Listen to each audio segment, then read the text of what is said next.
Brilliant. So, well, thanks so much for joining, everyone. It's great that you're all here to kick off this our VIPS virtual seminar series again, and we're planning to have several of these seminars over the next months and years, continuing on from the seminar series that was a few years ago. And we're starting the seminar series again today. With an invitation from Italo Payacan, who's a researcher and a lecturer at the Universidad de San Sebastian here in Santiago, Chile. And many thanks for accepting the invitation. It's great that you can talk about the things you're discovering about the Chilean Andes. And so just briefly, Italo, most of his academic career was at the University of Chile, which is just down the road from where I am here at the Universidad Católica in Santiago, where he did his master's degree and PhD, working with Miguel Angel, and then moved on to Universidad Mayor in Santiago, and now at the Universidad San Sebastian.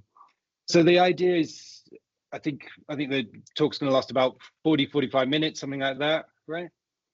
Yeah, give or take. Yeah, and then we'll have an opportunity at the end for some questions or some discussion. Exactly, that's the main point. But also, if anyone has anything they want to raise during the talk, that you can put questions or comments in the chat box, and we can address those at the end as well. So that's the format. And when you're ready, Italo, go ahead. Yeah, thank you. So thank you for the introduction, Jana, the opportunity, the invitation to be part of these seminars. I think it's a great opportunity to show a little bit of the research that we have been doing here in Chile, in the Andean systems.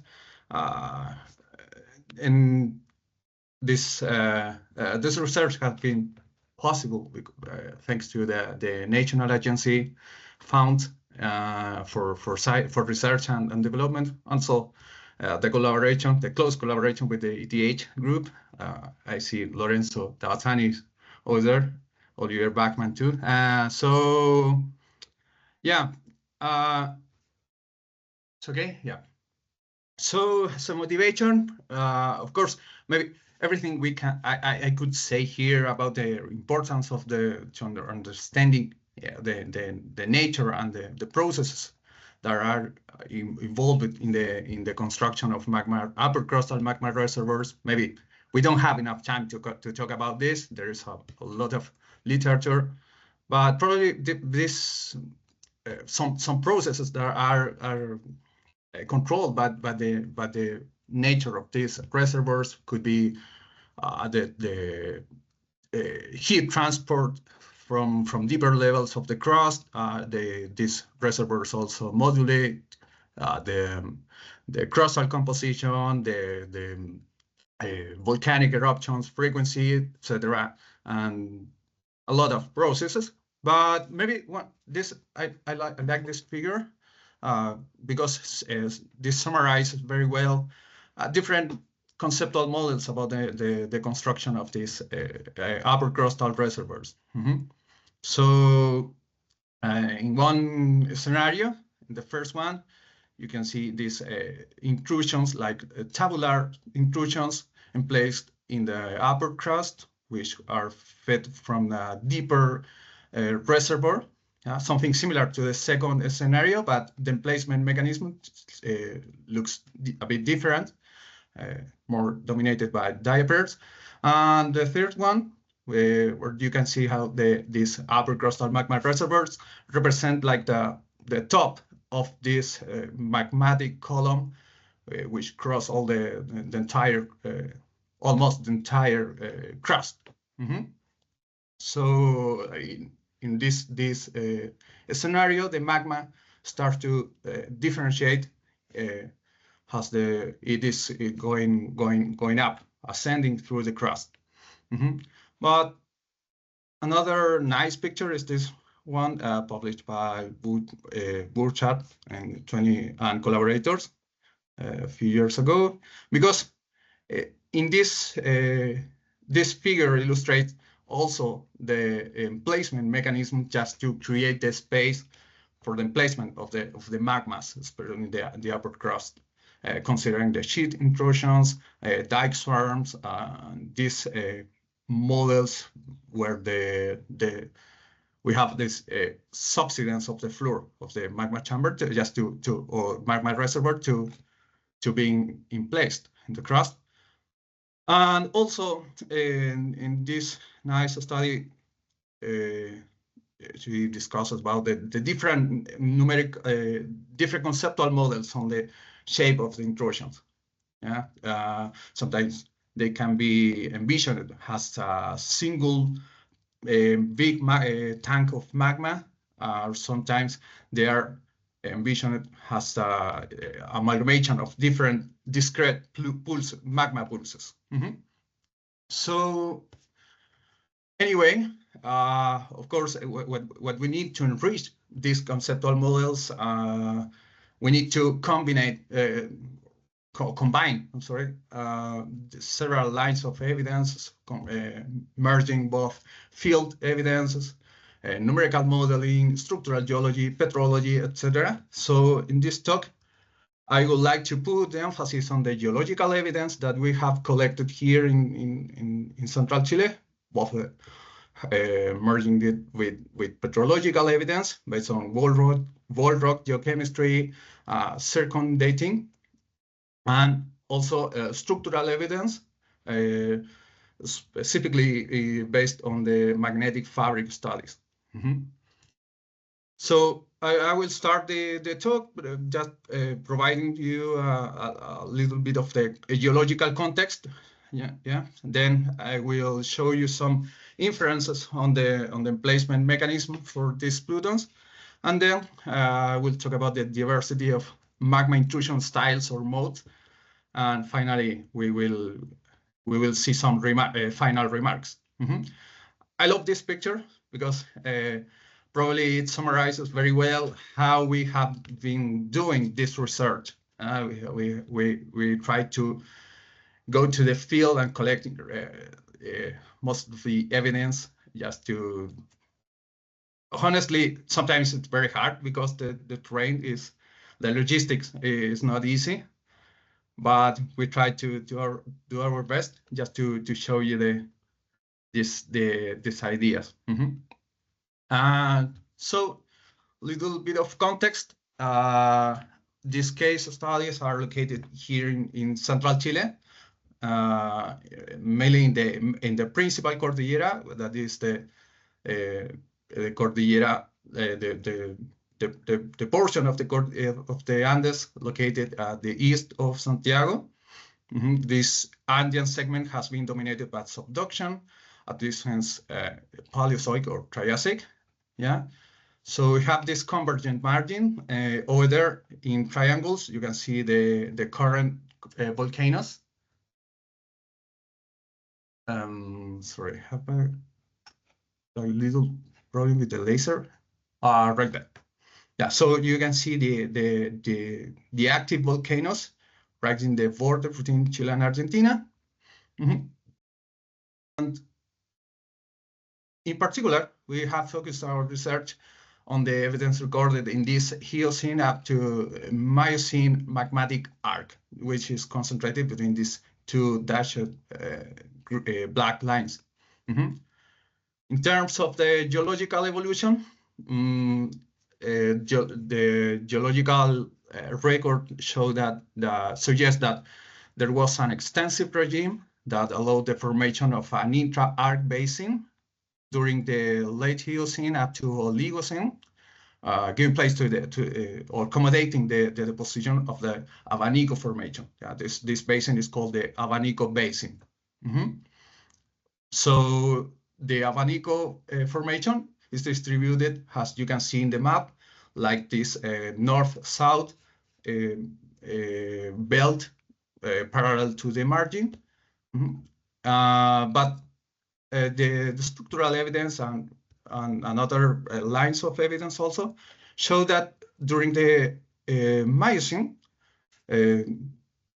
occurred, a compressive regime started to act on this margin, changing this shift was generated that the tectonic occurred a tectonic inversion of the Abanico basin. During this period, like almost like 3,000 thick package of volcanic rocks were deposited in the inner part of this north-south corridor. In general, these volcanic rocks are more evolved in composition than the older one, and yeah, in general, these volcanic rocks are dominated by the andesite, rhyolites. There's a record of explosive and effusive volcanism. So we can see also this tectonic shifting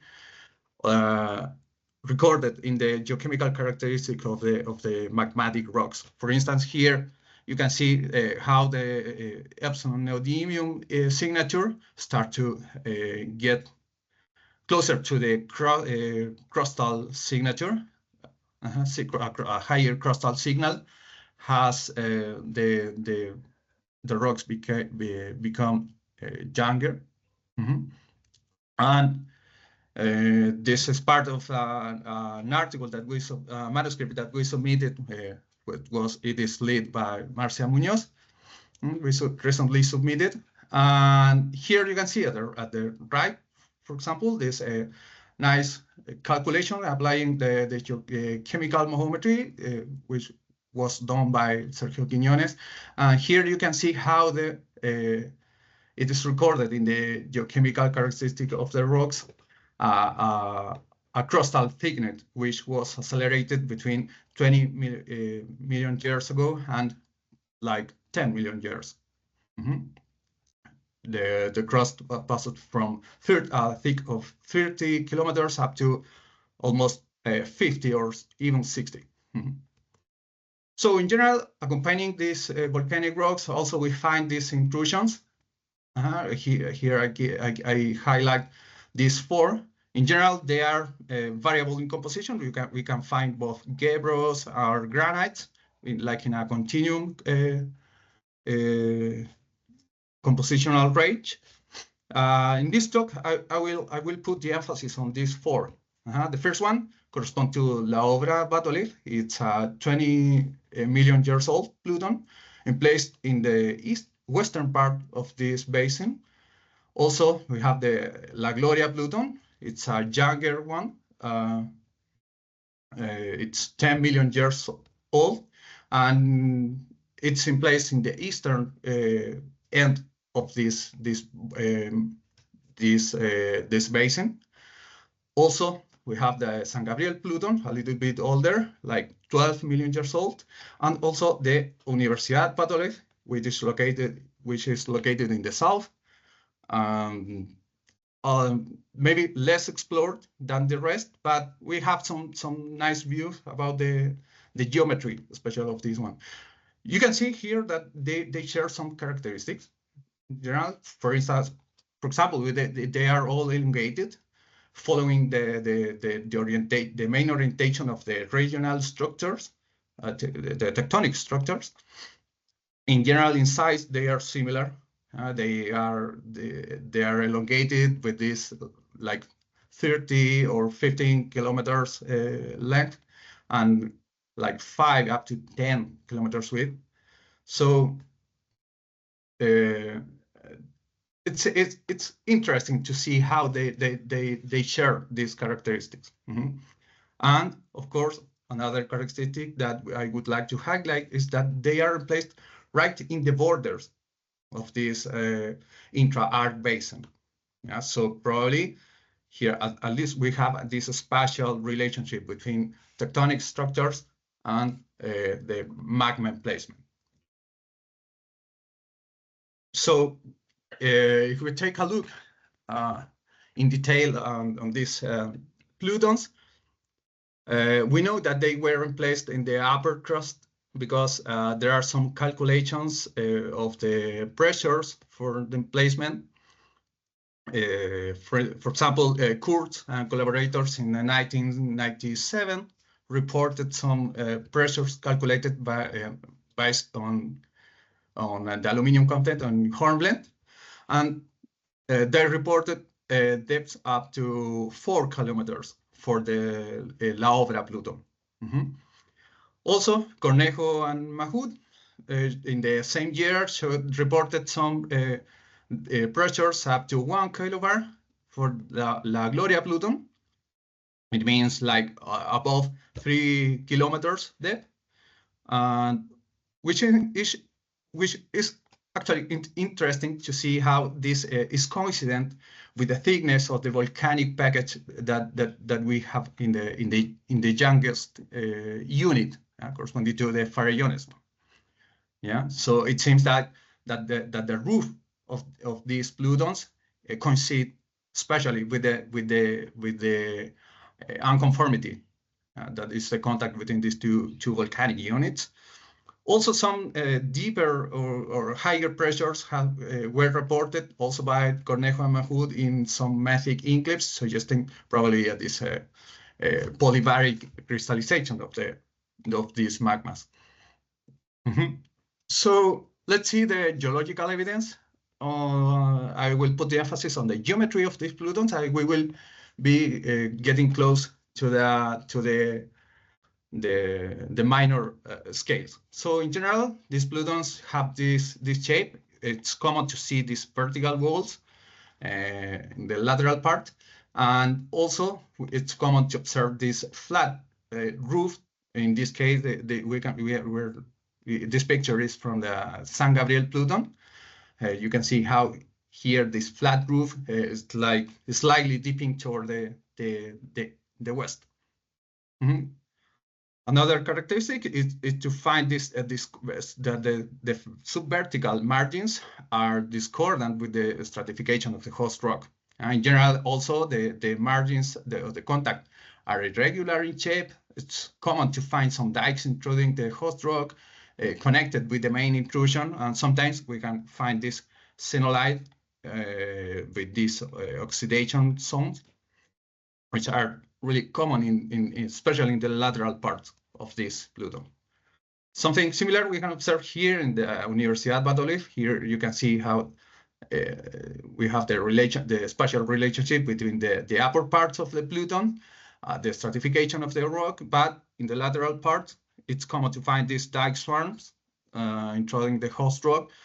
We also see here how the stratification of the host rock is discordant with this margin.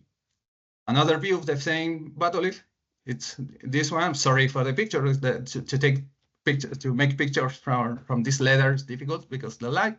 But in dark color, you can see blocks of the host rock, and in the white color, you can see how the granite. You can see how this the abundance of these tabular intrusions, like being intruded into the host rock. Sometimes some host rock blocks were isolated from the rest, but it seems that they preserve the position. Another case, we have here La Gloria Pluton. It's interesting to see here this cross section where it's possible to observe this steep shape with some horizontal parts, then vertical, horizontal, and so on. This is common in both borders. If we see here the western contact, we can see also how the stratification of the host rock is also discordant with the borders. And taking a closer look at the borders, we can see here also the abundance of these granitic dikes intruding the host rock. It's common to find sometimes these blocks, like in the picture in the right, that it seems that they are engulfed by magma, but it didn't suffer displacement or a huge displacement. of course, we don't know if it is totally isolated or it is connected with the rest of the host rock. Geology limitations, we only see what we see in the surface, but it's quite nice picture to show this like a puzzle.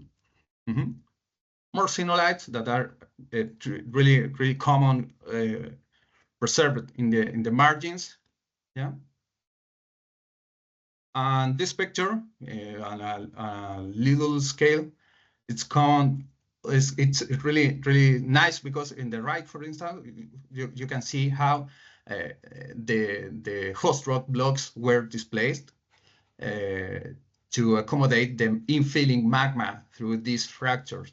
In fact, you can connect, for example, here this oblique vein, and you can see how these blocks had to be moved or displaced toward the downward and toward the right.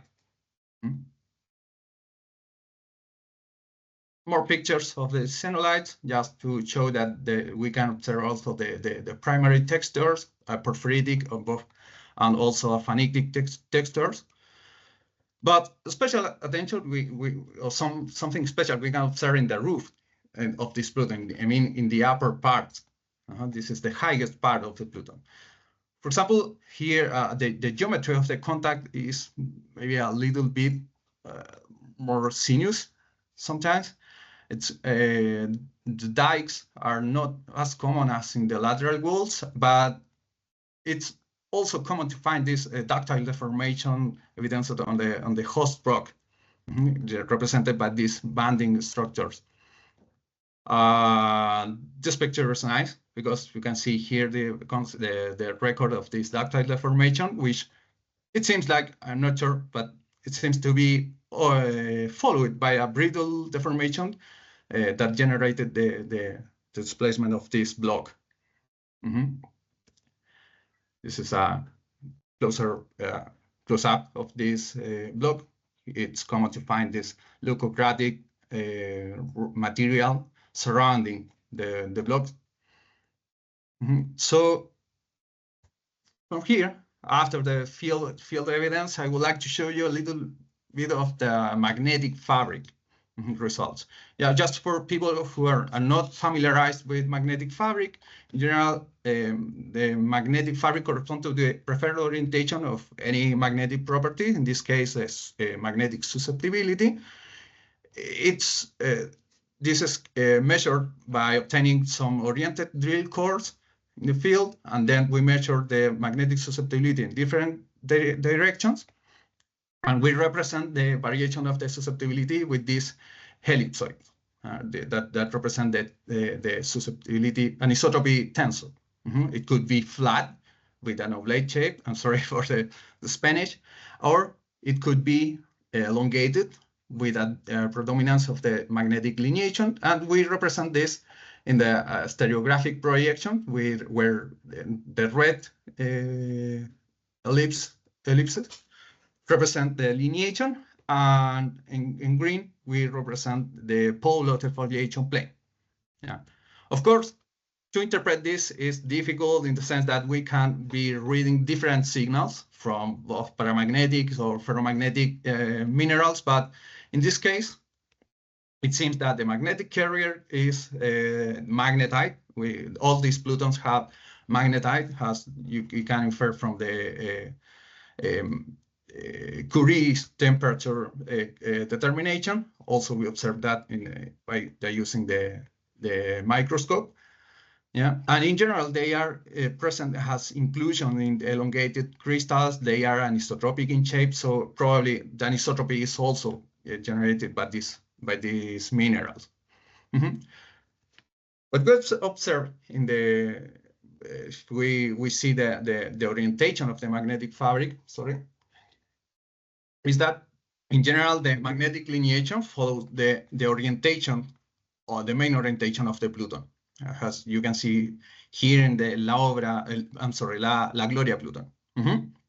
So that's the lineation. But if we observe the foliation planes, it's common to find these vertical planes, especially located in the margins, but in the central part, it's more common to find these sub-horizontal or less steep foliation planes. So, of course, possible to explain this magnetic fabric pattern could be the interpretation that attribute this deformation to the far field stress, probably because the convergence of the plates. But if we see in detail, actually, we could see some sites like in this case the 35, where close to this flat horizontal portion of the contact, we can observe these sub-horizontal foliation planes that would be difficult to explain with the far field stress, because we should have in that case a vertical orientation.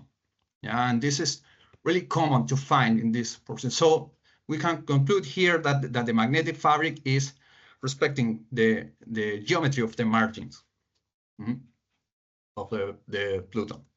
Something similar we can observe in San Gabriel Pluton. For example, here in the side number 1, the magnetic foliation is dipping to northward with a little dip, following also the strike of the contact of the intrusion. And in the central part, we have these cases. For example, this one.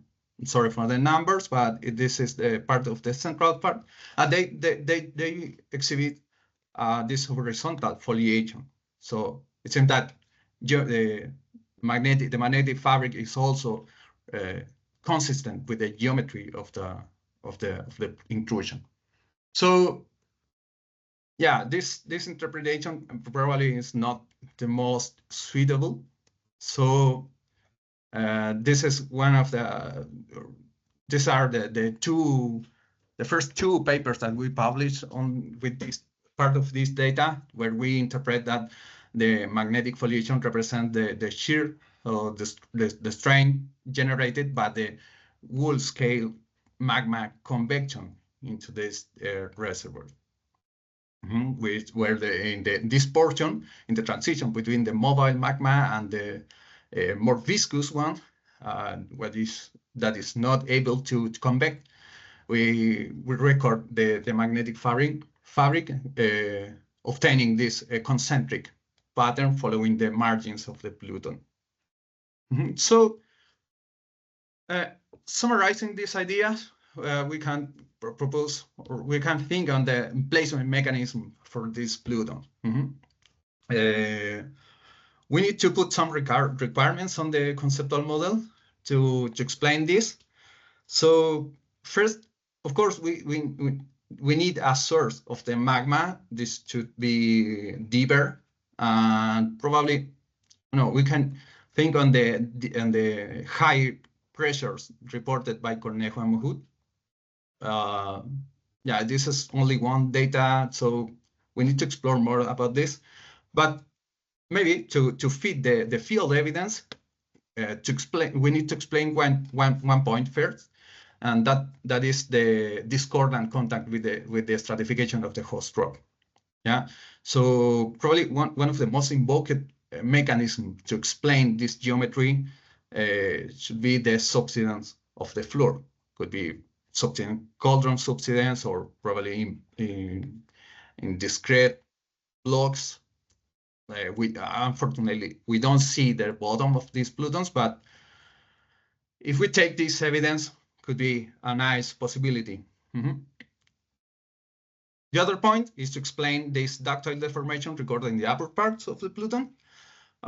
So probably here we have the structures show that the volatiles played an important role in the formation of these structures.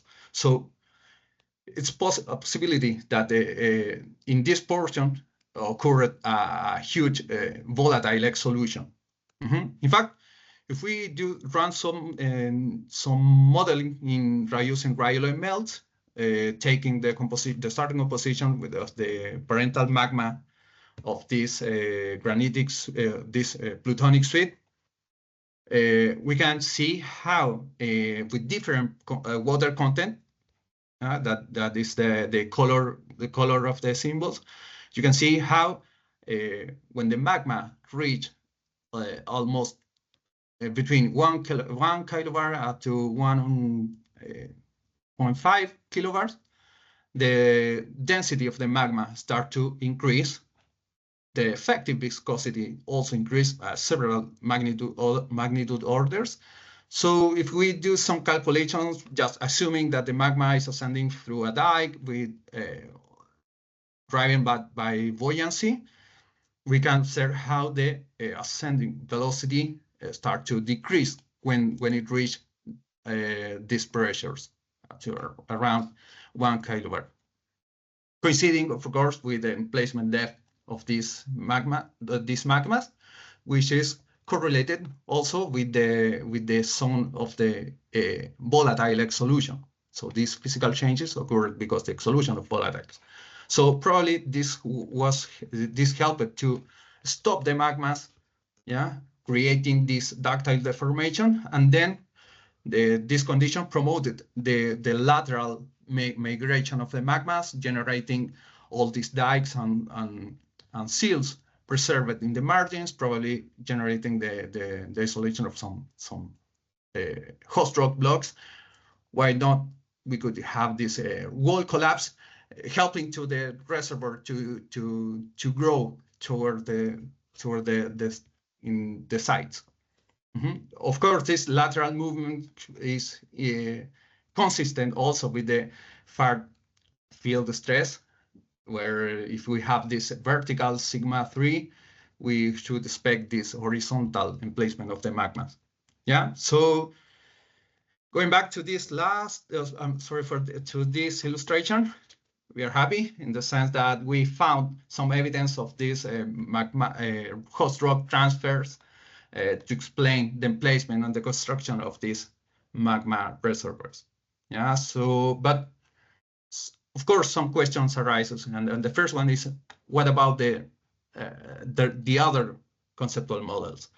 So I would like to show you here another case. This is part of a pre-accepted manuscript. I hope to it is accepted, and probably next week. I hope we are working on it. It's almost ready. But in this paper that we hope to publish in Geosphere, we present the case of the La Obra and Cerro Blanco suite. We show all the petrological analysis, geochronological analysis, and the magnetic fabric results. Yeah, in general, I would like to say here that it is composed by different intrusions. Some of them show this tabular shape, subvertical. They are more mafic in composition also.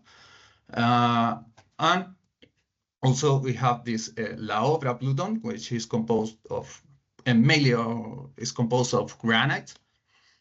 And after field mapping, geological mapping, and using petrographic analysis,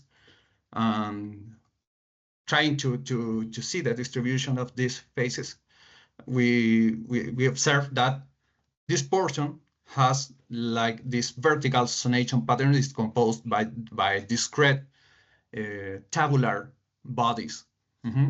And the cross-cutting relationships in the field, we observe that Monzo granites were placed later than the more mafic phases.